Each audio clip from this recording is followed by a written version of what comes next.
அனைவருக்கும் வணக்கம். நேற்றைய தினம் தமிழ்நாடு சட்டப்பேரவையில் எதிர்க்கட்சி தலைவர் உதயநிதி ஸ்டாலின் அவர்கள் தமிழ்நாட்டில் தாவேகா குறைந்த அளவு தான் வாக்குகளை பெற்றிருக்கு, எதிர்கட்சிகளோட வாக்குகள் எல்லாம் சேர்த்தனா அது ரொம்ப அதிகமாக இருக்கும், நீங்கள் கம்மியாக தான் வாங்கியிருக்கீங்க அப்படின்னு சொல்லிட்டு கொஞ்சம் கூட மெச்சூரிட்டியே இல்லாமல் ஒரு ஸ்டேட்மெண்ட்டை வச்சிருந்தாரு. அதுக்கான பதிலை எண்ட் ஆஃப் த வீடியோ நான் சொல்கிறேன், ஒரு 3 மினிட்ஸ். இப்போ நம்மளுக்கு ஃபுல் எலெக்ஷன் கமிஷனோட டேட்டா கிடைச்சிருச்சு. தாவேகா எத்தனை தொகுதிகளில் 2வது இடம் வந்திருக்கு, எத்தனை தொகுதிகளில் 3வது இடம் போயிருக்கு, எத்தனை தொகுதிகளில் டெபாசிட் இழக்கிற அபாயம் இருந்திருக்கு அப்படின்றதெல்லாம் இப்போ நம்ம பார்க்க இருக்கிறோம். ஸோ இந்த டேட்டாவெல்லாம் வச்சு நம்ம பார்க்கும்போது ஒரு விஷயம் கிளியரா இருக்கு. தாவேகா தமிழ்நாட்டில் 234 தொகுதிகளில் போட்டியிட்டது. ஒரு தொகுதி வந்து எடப்பாடி சட்டமன்ற தொகுதி. அங்க மட்டும் தாவேகாவோட சுயேட்சை வேட்பாளர் டிவி சின்னத்துல போட்டியிட்டார்.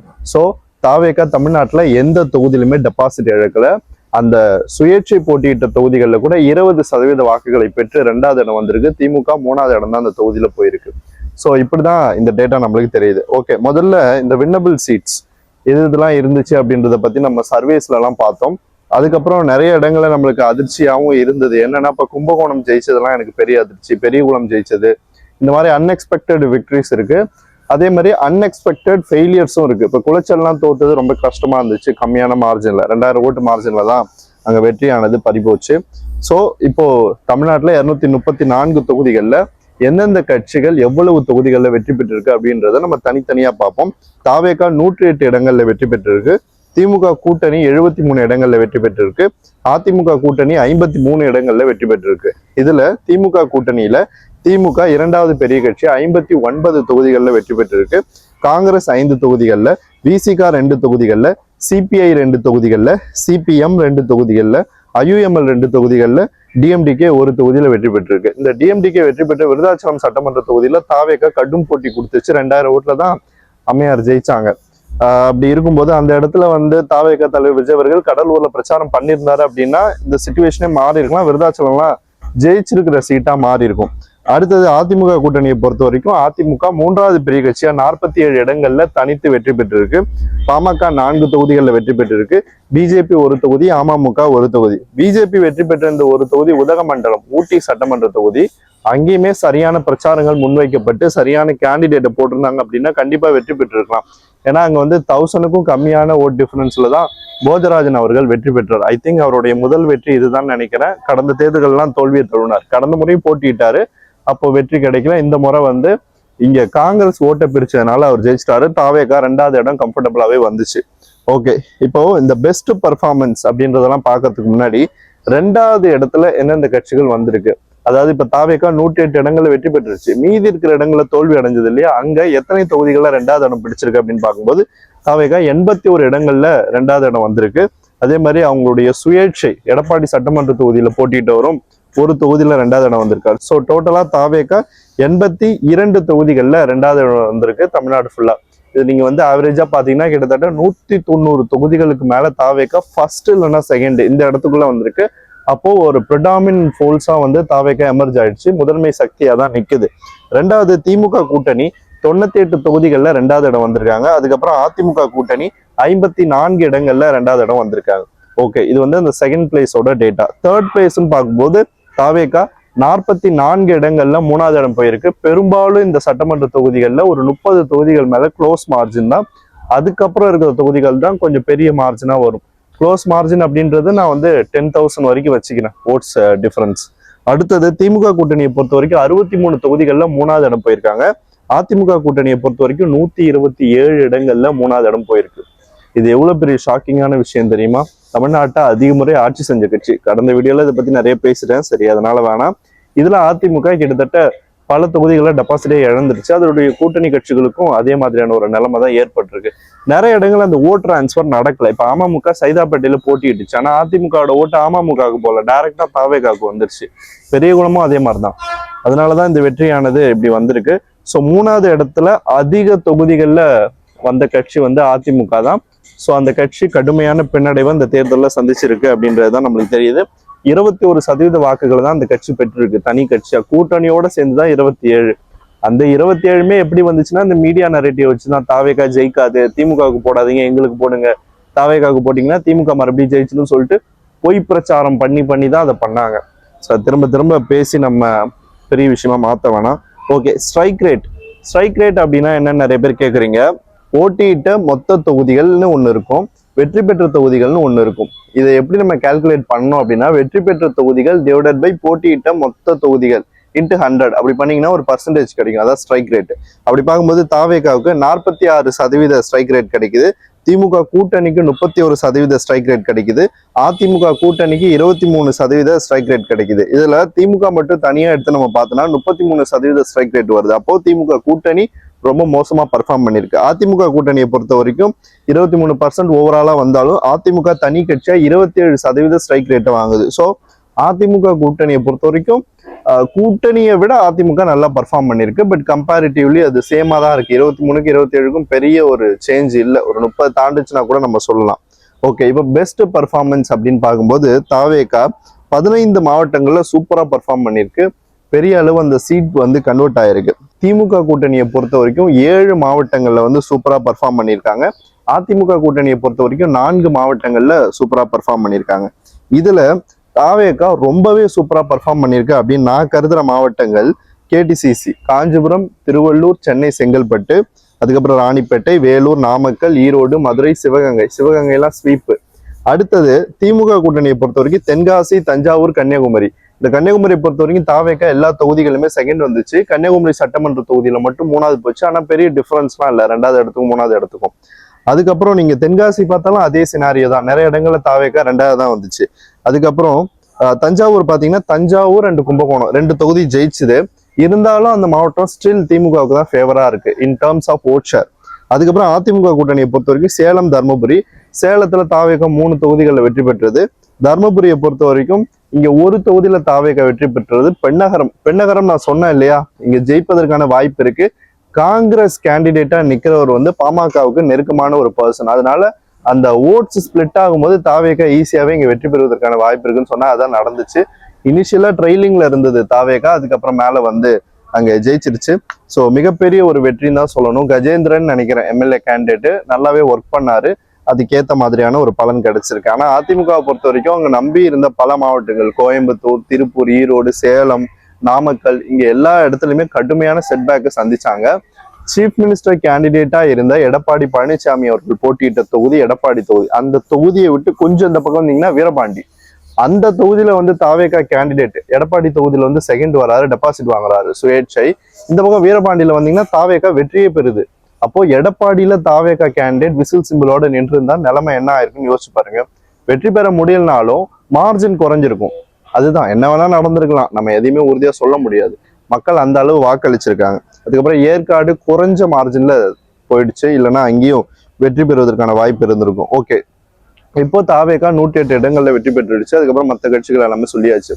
ஸோ இதை வந்து நாடாளுமன்ற தொகுதிகள் அடிப்படையில நம்ம ஸ்பிளிட் பண்ணி பார்த்தோம் அப்படின்னா தாவேகா 24 நாடாளுமன்ற தொகுதிகள்ல லீடிங்ல இருக்கிற மாதிரியான ஒரு டேட்டா நம்மளுக்கு தெரியுது. 24 தொகுதிகள்ல இப்ப தாவேகா வெற்றி பெறுவதற்கான வாய்ப்பு இன்னைய தேதிக்கு இந்த சட்டமன்ற தேர்தல் முடிவுகள் அடிப்படையில நம்ம பார்க்கிறோம். இது ஃபியூச்சர்ல மாறலாம்.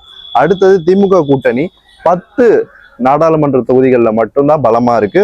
அதிமுக கூட்டணி 5 நாடாளுமன்ற தொகுதிகளில் வெற்றி பெறுவதற்கான வாய்ப்பு இன்னைய தேதிக்கு இருக்கு. ஸோ திமுக கூட்டணி 29 நாடாளுமன்ற தொகுதிகளை இழக்குது. அதுல இருந்து 24 வந்து தாவேகா வந்து கெயின் பண்ணுது. 5 தொகுதிகளை வந்து அதிமுக கெயின் பண்ணுது. நல்லா ஞாபகம் வச்சுக்கோங்க, இது இன்னைக்கான டேட்டா. இது ஃபியூச்சர்ல கண்டிப்பா மாறும். ஏன்னா 2024 அசம்பிளி செக்மெண்ட் வைஸ் நீங்க பிரிச்சீங்கன்னா அந்த நாடாளுமன்ற தேர்தல் முடிவுகளை திமுக கூட்டணி 200 தொகுதிகள் மேல லீட் பண்ணுச்சு. ஆனா அதுவே இப்ப நீங்க சட்டமன்றத்துக்கு பாருங்க, அந்த கூட்டணி எவ்வளவு வெற்றி பெற்றது, கிட்டத்தட்ட வெறும் 73 தொகுதிகள்ல தான் வெற்றி பெற்றது. அதனால அது அப்படியே மாறிடுச்சு. அதிமுக சொற்ப இடங்கள்ல லீட் பண்ணுச்சு, 10 தொகுதிகள் தான் லீட் பண்ணுச்சு. ஆனா அசம்பிளி தேர்தல்னு வரும்போது 53 ஆயிடுச்சு அதனுடைய கூட்டணி கவுண்ட். அதனால எதையுமே இன்னைக்கு நம்ம சொல்ல முடியாது. ஆனா தாவேகா உறுதியா அப்பர் ஹேண்ட் எடுக்கும். ஏன்னா இதுக்கப்புறம் தாவேகா வெர்சஸ் அதர்ஸ் அப்படின்றதான் அரசியல் களமா இருக்க போகுது. அதுல எந்த விதமான மாற்று கருத்துமே இல்லை. இன்னைக்கு கூட முன்னாள் முதலமைச்சர் சொல்லியிருக்காரு, சோசியல் மீடியா வந்து இந்த தேர்தலில் பெரிய ஒரு இன்ஃப்ளூயன்ஸை கொடுத்துருக்கு அப்படின்ட்டு. இதுதானே பல முறை நான் சொல்லிட்டு இருந்தேன் இங்க. அண்ட் நீங்க என்ன சொன்னீங்கன்னா அது ஒரு தனி உலகம், சோசியல் மீடியாவுக்கும் கிரவுண்டுக்கும் சம்மந்தமே இல்லை அப்படின்ட்டு. ஆனா அது எல்லாத்தையுமே மக்கள் மாத்தி ஒரு தீர்ப்பு கொடுத்த உடனே தான் உங்களுக்கு இது எல்லாமே புரியுது. ஓகே, இப்போ பெஸ்ட் பர்ஃபார்மன்ஸ் நம்ம பார்த்தோம். ஒஸ்ட் பர்ஃபார்மன்ஸ்ன்னு பார்க்கும்போது தாவேகா 8 மாவட்டங்கள்ல ஒரு தொகுதியில கூட வெற்றி பெறல.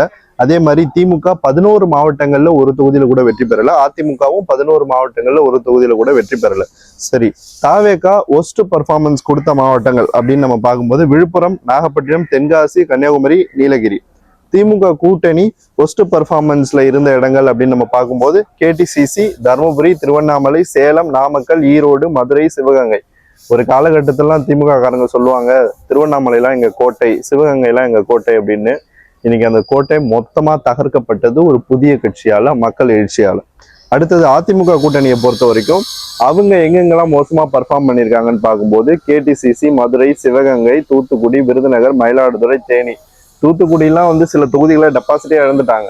அந்த அளவு மோசமா அந்த கட்சி படு பாதாளத்துக்கே போயிருச்சு. அடுத்தது மண்டல வாரியா நம்ம பார்க்கும்போது தாவேகா நார்த் தமிழ்நாட்டுல 69 சட்டமன்ற தொகுதிகள்ல 44 தொகுதிகளை வந்து கைப்பற்றி இருக்கு. அதே மாதிரி திமுக கூட்டணி 8 தொகுதிகளில் வெற்றி பெற்று இருக்கு. அதிமுக கூட்டணி 17 தொகுதிகளில் வெற்றி பெற்று இருக்கு. அதே மாதிரி வெஸ்ட் தமிழ்நாடு, மேற்கு தமிழ்நாடுன்னு நீங்க எடுத்துக்கிட்டீங்கன்னா 68 சட்டமன்ற தொகுதிகள் இருக்கு. இங்க தாவேகா 27 இடங்கள்ல வெற்றி பெற்று இருக்கு. திமுக கூட்டணி 17 இடங்கள்ல வெற்றி பெற்று இருக்கு. அதிமுக கூட்டணி 24 இடங்கள்ல வெற்றி பெற்றிருக்கு. அதுக்கப்புறம் சென்ட்ரல் தமிழ்நாடுன்னு நீங்க எடுத்துக்கிட்டீங்கன்னா மத்திய தமிழ்நாடு, இங்க 51 சட்டமன்ற தொகுதிகள் இருக்கு. இங்க தாவேகா 25 தொகுதிகளில் வெற்றி பெற்றிருக்கு. திமுக 23 தொகுதிகளில் வெற்றி பெற்றிருக்கு. அதிமுக கூட்டணி 3 தொகுதிகளில் வெற்றி பெற்றிருக்கு. இது எல்லாமே கூட்டணியோட சொல்றேன். அடுத்தது சவுத் தமிழ்நாடு, தெற்கு தமிழ்நாடை பொறுத்த வரைக்கும் 46 சட்டமன்ற தொகுதிகள் இருக்கு. இந்த தென் தமிழ்நாட்டுல தாவேகா 12 இடங்கள்ல வெற்றி பெற்றிருக்கு. திமுக கூட்டணி 24 இடங்கள்ல வெற்றி பெற்றிருக்கு. அதிமுக கூட்டணி 10 இடங்கள்ல வெற்றி பெற்றிருக்கு. ஓகே, இது எல்லாத்தையும் கவுண்ட் பண்ணும்போது தாவேகா 108, திமுக கூட்டணி 73, அதிமுக கூட்டணி 53 அப்படின்னு வருது. ஸோ இங்க நீங்க பாத்தீங்கன்னா 8 மாவட்டங்கள்ல தாவேகா ஒரு தொகுதியில கூட வெற்றி பெறல. அதுக்காக தாவேகா அங்கெல்லாம் டெபாசிட் இழந்துருச்சுன்னு அர்த்தம் கிடையாது. எல்லா தொகுதிகளும் 2வது இடம் வந்திருக்கு, நல்ல ஓட்டு வாங்கியிருக்கு. சின்ன சின்ன மார்ஜின்ல சீட்ஸ் கன்வெர்ட் ஆகாம போயிடுச்சு. ஸோ அதுதான் இதுக்கு காரணம். ஒருவேளை இந்த 8 மாவட்டங்கள்ல ஒரு 5 மாவட்டங்கள்ல ஒரு 3 தொகுதிகளுக்கு மேல தாவேகா வெற்றி பெற்று இருந்துச்சு அப்படின்னா இன்னைக்கு தனி மெஜாரிட்டி வந்திருக்கும். நம்ம ஓவராலாவே பார்ப்போமே, இதுல 81 சட்டமன்ற தொகுதிகள் ப்ரிடாமினா தாவேகா 2வது இடம் வந்தது. பிளஸ் அந்த சுயேட்சையும் சேர்த்துக்கிட்டா 82. இதுல கிட்டத்தட்ட 56 சட்டமன்ற தொகுதிகள்ல தாவேகா வெற்றி வாய்ப்பை இழந்தது 10,000 வாக்குகளுக்கும் குறைவாதான். ஸோ அந்த இடங்கள் எல்லாம் இந்த நாம் தமிழர் அண்ட் சிறிய கட்சிகள் ஓட்ட பிரிக்காம இருந்திருந்தா தாவேகா ஒரு 35 to 40 வெற்றி பெற்றிருக்கும். அதை எடுத்துட்டு போய் 108 கூட ஆட் பண்ணுங்க, கிட்டத்தட்ட ஆவரேஜா ஒரு 150 கிட்ட வந்திருக்கும். நம்ம சொன்ன கருத்து கணிப்பும் சரியா வந்திருக்கும். ஸோ நிறைய இடங்கள்ல அந்த ஓட்டு டிரான்ஸ்ஃபர் வந்து சரியா இல்லையோ அப்படின்னு தான் எனக்கு தோணுது. டிரான்ஸ்போர்ட் வசதி இல்லை. அந்த டைம்ல கூட நான் அப்படி நினைக்கல, இது எலெக்ஷன் ரிசல்ட்டே மாத்தோம் அப்படின்னு. இப்பதான் புரியுது. அந்த டிரான்ஸ்போர்ட் வசதி சரியா பண்ணியிருந்தாங்க அப்படின்னா தாவேகா நிச்சயமா மெஜாரிட்டி வந்திருக்கும். அதுவும் ஒரு ஃபேக்டர் அப்படின்றத நான் இந்த தேர்தலில் பர்சனலா கத்துக்கிட்டேன். ஓகே, இப்போ நம்முடைய உலகம் போற்றும் எதிர்கட்சி தலைவர் உதயநிதி ஸ்டாலின் அவர்களோட கிளைமுக்கு வருவோம். அவர் சொல்றது என்னன்னா, தாவேகாவுக்கு 35% மக்கள் வாக்களிச்சிருக்காங்க, மீதி இருக்கிற மொத்த வாக்காளர்களும் தாவேகாவுக்கு எதிராக வாக்களிச்சிட்டாங்க அப்படின்னு சொல்றாரு. அவருக்கு ஒன்னே ஒண்ணுதான் கேட்கிறேன், நம்ம இதுக்கு முன்னாடி நடந்த சட்டமன்ற தேர்தல்கள்லாம் விட்டுருவோம். நீங்க இப்ப ஜெயிச்சிங்கல்ல சேப்பாக்கம், திருவல்லிக்கேணி, அங்க எவ்வளவு பர்சன்டேஜ் ஆஃப் ஓட்ஸ் வாங்கினீங்க? 55க்கு மேல வாங்கிட்டீங்களா? இல்லையே. உங்களை எதிர்த்து 55% மக்கள் வாக்களிச்சிருக்காங்க. ஜனநாயகத்துல ஃபர்ஸ்ட் ரன்னருக்கு தான் இங்க வெற்றி வாய்ப்பு இருக்கும். அதுதான் வந்து இங்க இருக்கிற அடிப்படை வாதம். அதை புரியாம பேசுற ஒரு உலகம் போற்றும் எதிர்கட்சி தலைவரை நான் இது வரைக்கும் தமிழ்நாடு சட்டமன்றத்துல பார்த்ததே கிடையாது. நீங்க 2021 எவ்வளவு வாக்குகளை வாங்கினீங்க? கூட்டணியாவே 45% வாக்குகளை தான் நீங்க வாங்கினீங்க. அப்போ உங்களை எதிர்த்து 55% மக்கள் வாக்களிச்சிருக்காங்களா இல்லையா? ஸோ அந்த மாதிரிலாம் நீங்க பேச ஆரம்பிச்சீங்கன்னா எங்களாலையும் பதில் சொல்ல முடியும். ஆனா ஒரு கவர்மெண்ட் ஃபார்ம் ஆயிருக்கு, ஒரு புது கட்சி வந்திருக்கு, இவ்வளவு சதவீத வாக்குகளை வாங்கி ட்ரெடிஷ்னல் ஸ்ட்ராங் ஹோல்டா இருந்த அதிமுக, திமுகவினுடைய தொகுதிகள் எல்லாத்தையுமே தகர்த்தெறிஞ்சு இன்னைக்கு முன்னாடி வந்ததை உங்களால தாங்கிக்க முடியாம, கொஞ்சம் கூட ஒரு பேசிக்கே புரியாம இதெல்லாம் நீங்க பேசிட்டு இருக்கீங்க. அதே மாதிரி எந்த தேர்தலையுமே திமுக 50% வாக்குகளை தனி கட்சியா தாண்டினதே கிடையாது. 50% வாக்குகளை தாண்டினாதான் ஒரு கட்சி ஆட்சி அமைக்க முடியும் அப்படின்னு நீங்க பாத்தீங்கன்னா இந்தியாவில் எந்த கட்சியுமே ஆட்சிக்கு வர முடியாது. ஏன்னா அப்படிப்பட்ட ஏகோபித்த ஆதரவை வந்து எந்த கட்சியும் அவ்வளவு சுலபமா பெற முடியாது. கூட்டணியோட தான் பெற முடியும். அதுவுமே வந்து அரிதாதான் நடக்கும். அதுக்கு வந்து ஒட்டுமொத்த மக்களும் ஒரு எதிர்ப்பாளையாவோ இல்ல ஆதரவாளையாவோ மாறணும். இப்போ தாவேகா சாதாரணமா வெற்றி பெறல. பணபலம், அதிகார பலம், ஆள் பலம், ஸ்ட்ரக்சர் இது எல்லாத்தையுமே மீறி வெற்றி பெற்றிருக்கு. அப்படின்னும் போது இந்த 35% அப்படின்றது 60%க்கு ஈக்குவல். உங்களுக்கு ஒண்ணு புரியல, தாவேகா 35% வாங்கிருச்சு அப்படின்னு வெறும் டேட்டாவை பாக்குறீங்க. அதுக்கு பின்னாடி இருக்கிற விஷயங்களை யோசிச்சு பாருங்க. இந்த வாக்காளர்கள் யாரும் காசை வாங்கிட்டு ஓட்டு போட்டவங்க கிடையாது, தன்னெழுச்சியா ஓட்டு போட்டவங்க. திராவிட கட்சிகளை எதிர்த்து வாக்களிச்சிருக்காங்க. அண்ட் அவங்களுடைய ட்ரெடிஷ்னல் ஓட்டிங் பேட்டர்னையே மாத்திருக்காங்க. இது எல்லாத்தையுமே நம்ம அனலைஸ் பண்ணும்போது தான் ஒரு விஷயம் தெரியுது. 35% அப்படின்றது 60%க்கு ஈக்குவல். இந்த 108 சீட்டுன்றது 200 சீட்டுக்கு ஈக்குவல். ஏன்னா ஒண்ணுமே இல்லாம, பேஸே இல்லாம இந்த கட்சி இவ்வளவு தூரம் வெற்றி பெற்றிருக்கு அந்த ஒற்றை மனிதனோட முகத்தை நம்பி. அப்படின்னும் போது அதை நீங்க புரிஞ்சுக்கணும். அதனால உதயநிதி ஸ்டாலின் அவர்கள் இந்த மாதிரியான பேஸே இல்லாத விஷயங்கள் எல்லாம் பேசுறதுக்கு முன்னாடி அவங்களோட ஹிஸ்டரி எல்லாம் பார்த்துட்டு வந்து பேசினான்னா நல்லா இருக்கும். ஏன்னா எங்கேயுமே திமுக ஒரு அபாரமான வெற்றியெல்லாம் பெறல. ஏன் உங்களுடைய முதலமைச்சர் வேட்பாளர் திராவிட மாடல் 2.0 மீண்டுவா ஸ்டாலினே அப்படின்லாம் பாட்டுலாம் போட்டு இதெல்லாம் பண்ணீங்க திராவிட மாடல்னு. உங்க முதலமைச்சர் கேண்டிடேட்டே 8000 ஓட்டுல தோல்வி அடைஞ்சிருக்காரு. ஒரு கம்மியான மார்ஜின், ஒரு 500 ஓட்டு, 1000 ஓட்டு, 5000 ஓட்டு கூட வச்சுக்கோங்க. 8000 ஓட்டு அவரேஜா சொல்றேன், 9000 நினைக்கிறேன். அவ்வளோ பெரிய மார்ஜின்ல தோல்வி அடைகிறாரு அப்படின்னா உங்களை மக்கள் கம்ப்ளீட்டா நிராகரிச்சுட்டாங்க.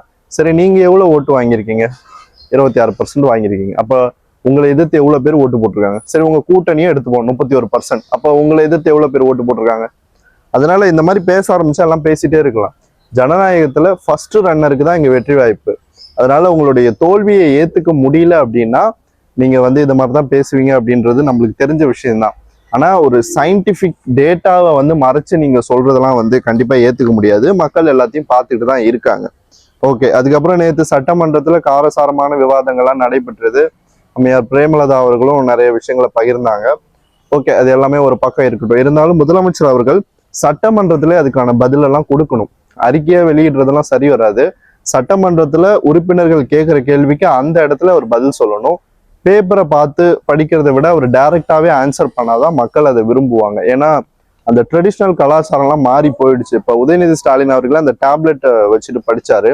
அது கொஞ்சம் நல்லா இருந்துச்சு. டெக்னாலஜி வந்து கொஞ்சம் கொஞ்சமா முன்னாடி வருது, அதை அடாப்ட் பண்ணிட்டு தாவேக்காவும் பயணிக்கணும் அப்படின்றது என்னுடைய ஒரு சின்ன கோரிக்கை தான். ஸோ முதலமைச்சர் அவர்களுக்கு நான் வைக்கிற ஒரு வேண்டுகோள் என்னன்னா, நீங்க வந்து அறிக்கை விட வேணாம். இதுக்கப்புறம் சட்டமன்றத்திலே அவங்களுக்கு என்னென்ன பதில் சொல்லணுமோ அது எல்லாத்தையுமே அங்கேயே சொல்லிடுங்க. என்னென்ன விஷயங்கள்ல சரியான பதிலடியை கொடுக்கணுமோ அதையும் அங்கேயே கொடுத்துருங்க. இப்படி கொடுத்தீங்க அப்படின்னா ரொம்பவே சந்தோஷமா இருக்கும். ஏன்னா இவங்க எல்லாரும் அதை வச்சு ஒரு நரேட்டிவ் செட் பண்ணுவாங்க. இவர் வந்து வெளியில போயிட்டு யாரோ கொடுக்குற அறிக்கையை வந்து வெளியிடுறாரு அப்படின்ட்டு. ஸோ சட்டமன்றத்துல நீங்க பேசும்போது அது மக்கள் கிட்ட டைரக்டா போய் சேரும். அறிக்கையை விட அதுதான் வந்து கொஞ்சம் கரெக்டாகவும் இருக்கும், ஒரு ஃபார்முலான மெத்தடாகவும் இருக்கும். ஸோ இப்படிதான் நேற்றைய சட்டமன்ற நிகழ்வானது நடந்து முடிஞ்சிருக்கு. அதே மாதிரி நம்ம இந்த எலெக்ஷன் டேட்டாவையும் பார்த்துட்டோம். ஓகே, இது போல இன்னொரு வீடியோல மறுபடியும் உங்களை சந்திக்கிறேன். நன்றி.